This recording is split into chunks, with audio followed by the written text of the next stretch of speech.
Hver eru efnahagsleg áhrif af svona svakalega góðu veðri eins og á Íslandi núna? Það gerir svo sjaldan að við eigum eiginlega engin gögn eða neina sögu af þessu. En við getum samt miðað við það sem gerist í sumum löndum sem vinna til dæmis stórmót í íþróttum. Vegna þess að þegar veðrið svona hérna heima, þá loka vinnustaðir og fólk hendir sér niður í bæ, fer út að borða, hittir vini sína, hendir einhverju góðu á grillið, að breyta sínum daglegu venjum vegna þess að þau eru kannski meistarar í íþrótt, en á Íslandi gerum við þetta ef veðrið tekur upp á því að vera afskaplega gott og heitt. Það sem við sjáum til dæmis það að velta á verðbréfamörkuðum verður mjög lítil. Það ekkert verið að hugsa að kaupa og selja hlutabréf þegar við erum frekar að hugsa hvort það vera lamb eða svína á grillinu í kvöld.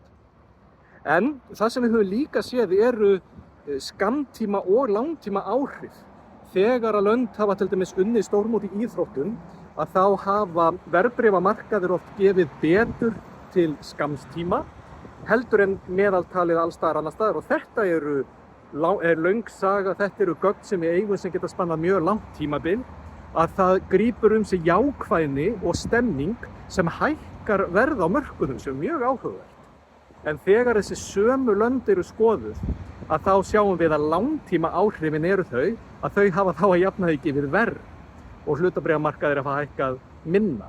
Þetta eru nú gömul gögn sem ég tók einhvern veginn saman vegna EM í fótbolta karla og HM þegar litið var á liðin sem unnu.